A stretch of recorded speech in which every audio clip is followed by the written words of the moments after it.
என்ன இப்படி திடீர்னு கூட்டம் கூட்டுறாங்க?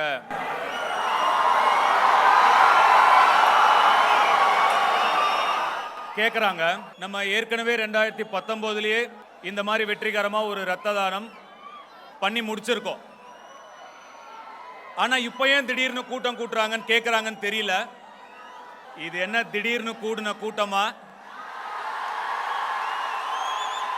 2002ல ஒரு ஒல்லி குச்சி பையனை உங்கள ஒருத்தனா ஏத்துக்கிட்டு என்ன தூக்கி என்ன தாங்கி தோளுக்கு தோள் கொடுத்து என் நல்லது கெட்டதுல என் கூட இருந்து என் வழித்துணையா எனக்கு வழிகாட்டும் தீப்பந்தங்களா யார் வந்தாலும் போனாலும் யார் வாய் என்ன பேசினாலும் நாங்க இருக்கோம் 24 வருஷமா என் கூட நிக்கிற தூண்கள்.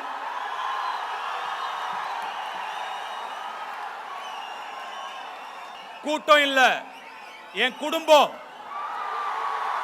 என் அசுர குடும்பம். நம்ம பசங்க இந்த இன்டர்நெட்ல அவதூறு பேசிக்கிட்டு வதந்திகளை பரப்பிக்கிட்டு மேல இருக்கிறவங்களை கீழே இறக்கிக்கிட்டு நெகட்டிவிட்டி ஸ்ப்ரெட் பண்றது, டாக்ஸிட்டி ஸ்ப்ரெட் பண்றது, அந்த மாதிரி பண்ற பசங்க கிடையாது. களத்துல இறங்கி களகற்ற பசங்க, அன்பை பகிர்ற பசங்க, அன்பே சிவம்ங்கிற பாதையில போற பசங்க. நம்ம சொல்லிருக்கோம், அன்பு தராங்களா அன்பையே கொடுப்போம், வெறுப்ப தராங்களா அன்பையே திருப்பி கொடுப்போம். ஜூலை 28ங்கிறது ஒரு சாதாரண நாள், இன்னொரு டேட், இன்னொரு நம்பர், இன்னொரு தேதி, அவ்வளவுதான். ஆனா இப்போ சின்ன வயசுல நம்ம ஸ்கூலுக்குலாம் போகும்போது யாருக்காவது பர்த்டேனா கலர் ட்ரெஸ்ல வருவாங்க. அங்க இருக்கிற ஸ்டூடெண்ட்ஸ்க்குலாம் சாக்லேட் கொடுப்பாங்க, டீச்சர்ஸ்க்குலாம் சாக்லேட் கொடுப்பாங்க. அன்னைக்கு நாளே அவங்க தான் ரொம்ப ஸ்பெஷல் அப்படிங்கிற மாதிரி இருக்கும். நான் ஒரு 3வது 4வது படிக்கிற வரைக்கும் எனக்கு என் பர்த்டே எப்பனே தெரியாது. எங்க வீட்ல நான் கேட்டதில்லை, அவங்களும் சொன்னதில்லை. ஆனா நம்ம ஸ்கூலுக்கு கிளாஸ்ல கலர் ட்ரெஸ்ல பசங்க வராங்க, அவங்க பர்த்டே கொண்டாடுறாங்க. அதெல்லாம் பார்க்கும்போது நமக்கும் ஒரு ஆசை, இந்த மாதிரி நம்மளும் ஒரு நாள் கலர் ட்ரெஸ்ல வரணும் ஸ்கூலுக்கு அப்படின்னு. நான் என்னோட அக்கா கிட்ட போய் கேட்டேன், என் பர்த்டே எப்போக்கா, எனக்கும் கலர் ட்ரெஸ்ல ஸ்கூலுக்கு போகணும் அப்படின்னு என்னோட ஆசையை அவங்க கிட்ட சொன்னேன். அதுக்கப்புறம் என் அக்கா தான் வீட்டுக்கு போய் எங்க அப்பா கிட்ட பேசி எங்க அம்மா கிட்ட பேசி ஜூலை 28 உன் பர்த்டே.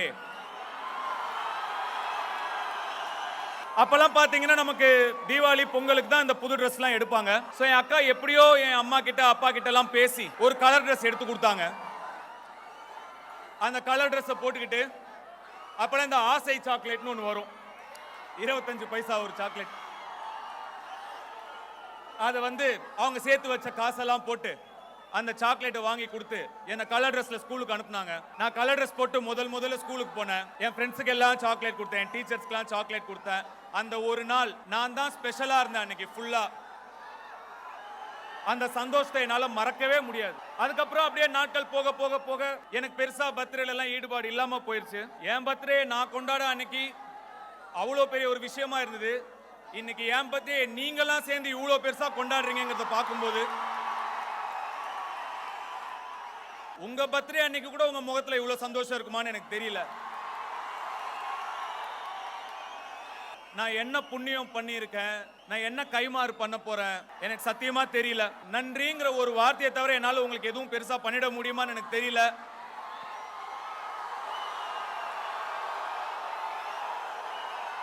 இத்தனை 1000 பேர் இங்க கூடி இருக்கீங்க, ரத்தம் கொடுத்திருக்கீங்க, எவ்வளவு ஒரு உன்னதமான விஷயம், எவ்வளவு புண்ணியம். இந்த புண்ணியம் எல்லாம் உங்களையும் உங்க பெற்றோர்களையும் உங்கள் சகோதர சகோதரிகளையும் உங்கள் மனைவி உங்கள் குழந்தைகளையும் போய் சேரணும்னு அந்த கடவுளை வேண்டிக்கிறேன். என்ன நினைச்சு நீங்க பெருமைப்படுறீங்களா இல்லையான்னு எனக்கு தெரியாது, உங்களை நினைச்சு நான் ரொம்ப பெருமைப்படுறேன்.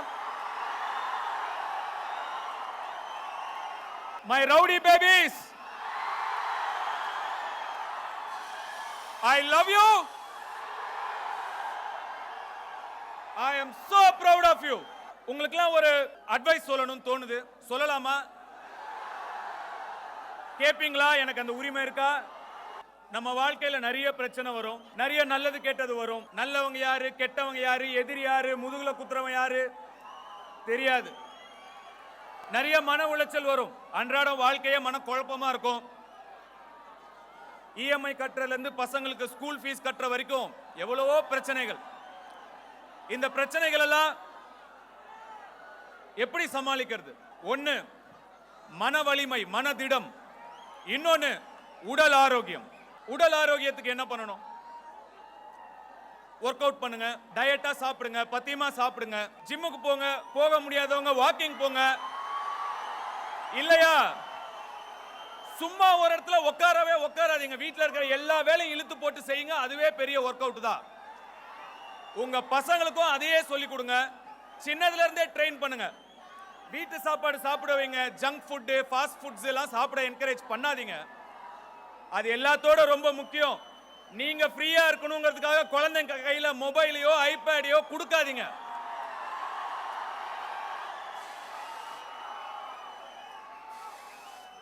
அதை விட மோசமான ஒரு செயல் கிடையாது. அது அவங்க மூல வளர்ச்சியையே பாதிக்கும். குழந்தைங்களை ஓடி ஆடி விளையாட வைங்க. சரி, இது உடல் ஆரோக்கியத்துக்கு. மனதிடத்துக்கு, மன ஆரோக்கியத்துக்கு தியானம், மெடிடேஷன். இந்த மெடிடேஷனை மட்டும் சாதாரணமா நினைச்சிராதீங்க. மெடிடேஷனால உங்க வாழ்க்கையே மாத்தி நல்ல வகையா நல்ல வழியில அமைக்கக்கூடிய சக்தி மெடிடேஷன் இருக்கு. ஒரு 10 நிமிஷம், 10 நிமிஷம் உங்க சாமி ரூம்ல உட்காருங்க, கண்ணை மூடுங்க. ஒரு குரல் கேட்கும். அந்த குரல் நல்லது பேசும், கெட்டது பேசும், அசிங்கம் பேசும், அழுக்கு பேசும், என்னென்னவோ பேசும்.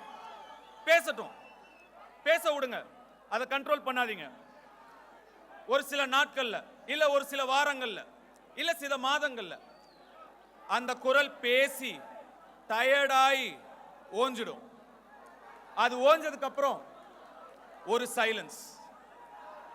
சைலன்ஸ். அந்த சைலன்ஸ்ல ஒரு குரல் தீர்க்கமா, திவ்யமா, ஒரு அசரீரி மாதிரி கேட்கும். அந்த குரல் உங்களை அறப்படுத்தும், நெறிப்படுத்தும், ஒழுங்குபடுத்தும், உண்மையா வழியில கொண்டு போகும். நல்லது கெட்டது என்னன்னு உங்களுக்கு சொல்லி கொடுக்கும். நல்லவங்க கெட்டவங்க யாருன்னு உங்களுக்கு காட்டும். உங்க பிரச்சனைகளுக்கான தீர்வுலாம் தானா உங்க மனசுல தோணும். உங்கள் எண்ணங்களை சுத்தம் செய்யும். அப்ப புரியும், எண்ணம் போல் வாழ்க்கை.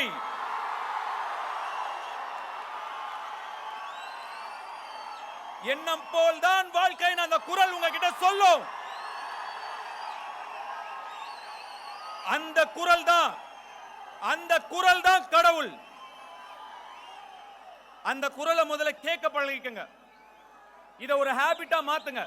அதுக்கப்புறம் இத ப்ராப்பரா சொல்லி கொடுக்கிற யாராவது ஒருத்தர் மூலமா மெடிடேஷன் ப்ராப்பரா கத்துக்கோங்க. செஞ்சு பாருங்க, உங்க வாழ்க்கையே மாறிடும். இங்க ஒரு விஷயத்தை பத்தி நான் பேசணும்னு நினைக்கிறேன். சமீபத்துல ராயன்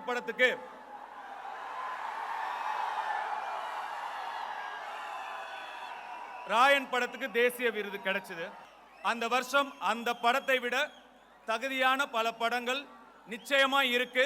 அந்த படங்களுடைய ரசிகர்கள் அதற்கான அதிருப்தியை வெளிப்படுத்தினாங்க. அதை நான் முழுசா மதிக்கிறேன், நிச்சயமா மதிக்கிறேன். இப்ப பாத்தீங்கன்னா அது ஒரு காலம் ரிலீஸ் ஆச்சு. அப்ப நான் சின்ன பையன், நிச்சயமா இந்த படத்துக்கு எனக்கு தேசிய விருது கிடைக்கும்னு சொன்னாங்க. சின்ன பையன் அப்படிங்கறதுனால நானும் ரொம்ப ஆசையா காத்துட்டு இருந்தேன். ஆனா எனக்கு கிடைக்கல. அதுக்கப்புறம்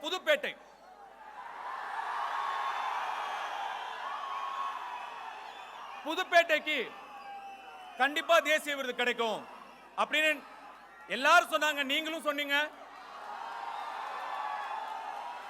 ஆனா எனக்கு கிடைக்கல. அதுக்கப்புறம் 3, மயக்கம் என்ன, மரியான், ராஞ்சனா,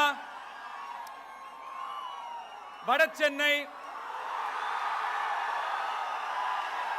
கர்ணன், 3, மயக்கம் என்ன, மரியான், ராஞ்சனா, வட சென்னை, கர்ணன், இத்தனை படங்களுக்கும் தேசிய விருது கிடைக்கும் நிறைய பேர் பேசினாங்க, டிஸ்கஸ் பண்ணாங்க. ஆனா கிடைக்கல, அமையல. ஒரு சில விஷயங்கள் நம்ம எவ்வளவுதான் முயற்சி பண்ணாலும் அமைச்சிக்கவே முடியாது. அது தானாதான் அமையணும். நம்மளால ஒன்றும் பண்ண முடியாது. இந்த வாட்டி எனக்கு அமைஞ்சிருச்சு, கிடைச்சிருச்சு.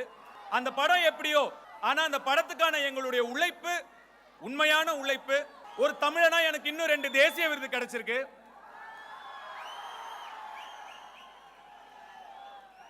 தட்டி விடாதீங்க, தட்டி கொடுங்க.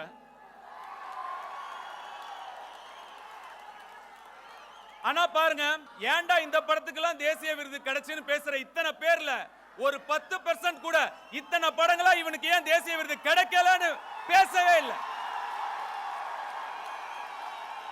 இந்த மாதிரி நேரங்கள்ல நமக்கு கொஞ்சம் மன கஷ்டம் ஏற்படும். இந்த மாதிரி சவால்களை சேலஞ்சஸ் எல்லாம் எப்படி ஃபேஸ் பண்ண போறோம், ஏன் இந்த மாதிரி நமக்கு நடக்குது, அந்த மாதிரி நேரங்களில் நமக்கு கொஞ்சம் மனசு தொய்வா இருக்கும். அந்த மாதிரி டைம்லலாம் நம்மளை சுற்றியே நம்ம இன்ஸ்பிரேஷன் மோட்டிவேஷன் தேடிக்கணும்.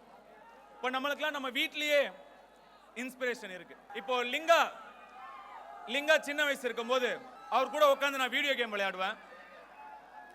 2 கேம் நான் ஜெயிப்பேன், 1 கேம் அவர் ஜெயிக்க விட்டுருவேன். இப்படியே கொஞ்ச நாள் போகுது. ஒரு நாள் நான் நினைச்சேன் கண்டினியூஸா இன்னைக்கு நம்ம ஜெயிப்போம், அவர் என்ன பண்றாரு பார்க்கலாம் அப்படின்னு சொல்லி அன்னைக்கு ஃபுல்லா நான் ஜெயிச்சுக்கிட்டே இருந்தேன், அவர் தோத்துக்கிட்டே இருந்தார். ஒரு டைம்ல எனக்கு டயர்ட் ஆயிடுச்சு. நான் அப்படியே மெதுவா எந்திரிச்சு, போதும்பா நாளைக்கு விளையாடலான்னு, எங்க எந்திரிக்கிறீங்க, உக்காருங்க அப்படின்னாரு. ஏன் அப்படின்னு கேட்டேன். நான் இன்னும் ஜெயிக்கலையே அப்படின்னு அவர் சொன்னாரு. அதை பார்த்த உடனே எவ்வளோ சிக்கல்கள் வந்தாலும், என்ன பிரச்சனை வந்தாலும், என்னென்ன விஷயங்கள் நம்மளை அஃபெக்ட் பண்ணாலும் ஜெயிக்கிற வரைக்கும் மோதி பார்த்துடணும்.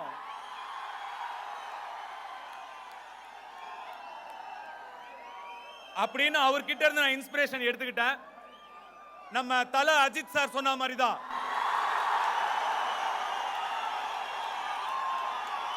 நீயா தோத்துட்டேன்னு ஒத்துக்கிற வரைக்கும் உன்னை யாராலையும் தோக்கடிக்க முடியாது. எங்க Linga baby, if you are bad, I am your dad. இங்க இவ்வளோ பேர் ஒண்ணு கூடி இருக்கீங்க, இவ்வளோ பேரால ஒரு இடத்துல கூட முடியுது. அந்த ஒற்றுமைக்கு, அந்த யூனிட்டிக்கு ஒரு பவர் இருக்கு. அந்த பவரை நீங்க பாசிட்டிவான வழியில கொண்டு போகணும். அந்த பவருக்கு நீங்க ஒரு பர்பஸ் கொடுக்கணும். சும்மா சந்திச்சோம், போட்டோ எடுத்தோம், ஆடியோ லான்ச்ல பார்த்தோம், இந்த மாதிரி பிறந்தநாள் அன்னைக்கு பார்த்தோன்னு அப்படியே விட்டுறாம நீங்க எல்லாரும் சேர்ந்து இன்னும் நிறைய நலத்திட்டங்களை செய்யணும். உங்க ஏரியால, உங்க தெருல, உங்க பக்கத்து வீட்டுல, எதிர் வீட்டுல யாருக்கு என்ன தேவைங்கிறத புரிஞ்சு நீங்க எல்லாரும் சேர்ந்து கை கோர்த்தீங்கன்னா உங்களால முடியும். அவங்களுக்கு உங்களால முடிஞ்ச நல்லதை நீங்க கண்டிப்பா பண்ணணும். நான் உங்களை நினைச்சு இன்னும் ரொம்ப பெருமைப்படணும். நீங்க செய்வீங்க நான் நம்புறேன்.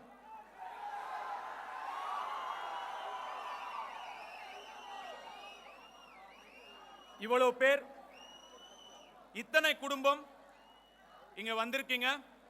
எல்லாரும் நல்லபடியா பொறுப்பா பத்திரமா வீட்டுக்கு போகணும். பைக்ல ஃபாலோ பண்ணாதீங்க, ஓவர்டேக் பண்ணாதீங்க, பப்ளிக் நியூசன்ஸ் கிரியேட் பண்ண கூடாது. அழகா அமைதியா இந்த மாதிரி பசங்க இருக்கணும்டா. எப்படி? இந்த மாதிரி பசங்க இருக்கணும்டா.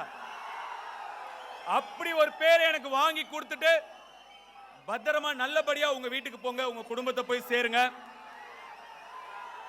எங்களுக்கு பாதுகாப்பு கொடுத்த காவல்துறை நண்பர்களுக்கு என்னுடைய நன்றி, பவுன்சர் தோழர்களுக்கு என்னுடைய நன்றி.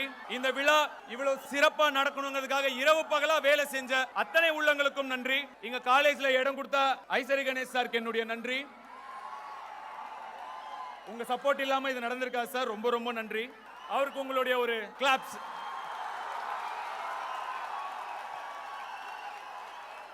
அவர் 1 ரூபாய் என்ன செலவு பண்ண முழுக்க முழுக்க அவரே செலவு பண்ணி இதெல்லாம் நமக்கு பண்ணி கொடுத்திருக்காரு.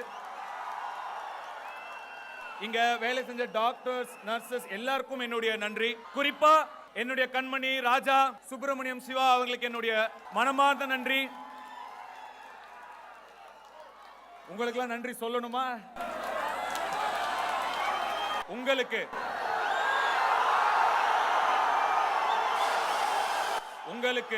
இன்னும் ஓட வைக்கிற உங்களுக்கு என்னுடைய நெஞ்சார்ந்த நன்றி. ஓம் நம சிவாய. ஜெய் ஹிந்த்.